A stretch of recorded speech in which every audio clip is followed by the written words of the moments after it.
नमस्कार दोस्तों, हमारी आज की कहानी है आदतें ही हमारी पहचान है। एक अरबी कथा। एक बादशाह के दरबार में एक अनजान व्यक्ति नौकरी की तलाश में आया। बादशाह ने उससे उसकी योग्यता पूछी तो उसने कहा, सियासी हूँ। अरबी भाषा में सियासी उसे कहते हैं जो अपनी बुद्धि और ज्ञान से किसी की समस्या को आसानी से सुलझा सकता है। बादशाह के दरबार में सियासतदानों की कमी न थी, लेकिन बादशाह उसके आत्मविश्वास से बहुत प्रभावित हुआ और उसे घोड़ों के तबेलों का प्रमुख अध्यक्ष बना दिया गया। कुछ दिनों बाद बादशाह के मन में ये विचार आया कि अपने तबेले में सबसे महंगे घोड़े के बारे में जानकारी हासिल की जाए। इसी उद्देश्य से बादशाह ने तबेले के प्रमुख अध्यक्ष को बुलाया और उससे घोड़े के बारे में पूछा। तब उस व्यक्ति ने जवाब दिया, बादशाह, सलामत यह घोड़ा नस्ली है। बादशाह ये सुनकर हैरान हुआ। उसने उस आदमी को बुलाया जी से वह घोड़ा लिया गया था। उसने बताया कि घोड़ा तो नस्ली है, लेकिन जब यह पैदा हुआ था तो इसकी मां मर गई और इसका पालन पोषण गाय का दूध पीकर हुआ है। बादशाह ने तबेले के अध्यक्ष से पूछा कि उसे इस बात का पता कैसे चला। तब उसने जवाब दिया, यह घोड़ा जब घास खाता है तो गायों की तरह सर नीचे करके ही खाता है, जबकि नस्ली घोड़े जब भी घास खाते हैं तो वो घास मुंह में दबा लेने के बाद सर उठा लेते हैं और फिर खाते हैं। बादशाह उसकी अक्लमंदी से बहुत खुश हुआ और इनाम के तौर पर उसके घर अनाज, घी और बहुत सी खाने की चीजें भिजवाई। इतना ही नहीं, उसे अपनी मल्लिका की देखरेख के लिए महल में तैनात कर दिया। फिर एक दिन बादशाह को उस व्यक्ति की याद आई और उसने उसे बुलाकर अपनी बेगम के बारे में पूछा।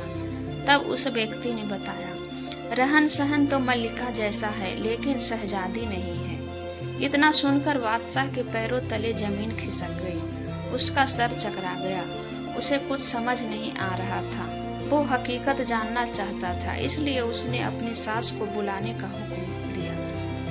अगले दिन उसकी सास बादशाह के पास पहुंची तो बादशाह ने उसे सब कुछ बताया और सच बताने को कहा। तब सास सच बताने लगी, आपके पिता ने हमारी बेटी के जन्म लेने पर उसका हाथ आपके लिए मांग लिया था, लेकिन कुछ दिनों बाद हमारी बेटी मर गई।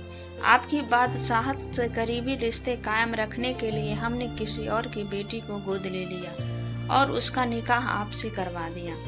हकीकत जानने के बाद बादशाह ने उस व्यक्ति से पूछा कि तुमको इस बात का इल्म कैसे हुआ कि वो शहजादी नहीं है। उस व्यक्ति ने कहा, बादशाह, आपकी बेगम का नौकरों के साथ सलूक जाहिलों से भी बदतर है। कोई खानदानी आदमी इस तरह का बर्ताव नहीं करता। बादशाह फिर बहुत खुश हुआ और उसे इनाम के तौर पर खूब सारा अनाज और भेड़ बकरियां भेजी। इसके साथ ही उसे अपना दरबारी बना लिया। कुछ दिन फिर बीते तो बादशाह ने सोचा, मैं इस आदमी से सबके बारे में पूछता हूँ, क्यों न आज अपने बारे में ही पूछा जाए। जब बादशाह ने अपने बारे में पूछा तो उस व्यक्ति ने कहा, अगर आप मेरी जान बख्शे तो ही मैं बता पाऊंगा। बादशाह ने उस व्यक्ति से वादा किया कि उसको कुछ नहीं कहा जाएगा। तब उसने बताया कि ना आप शहजादे हो, ना आपका चाल चलन बादशाह वाला है। इतना सुनते ही बादशाह को बहुत गुस्सा आया, लेकिन उसने वादा किया था कि उसे कुछ नहीं कहा जाएगा। लेकिन इस बार फिर से हकीकत जानने के लिए उसने अपनी माँ को बुलवाया और उसे सच बताने को कहा। उसकी माँ ने बताना शुरू किया, तुम हमारी औलाद नहीं हो, हमें एक चरवाहे से तुम्हें गोद लिया गया था। बादशाह ने उस व्यक्ति को बुलाया और एक बार फिर पूछा कि तुम्हें इस बात का इल्म कैसे हुआ।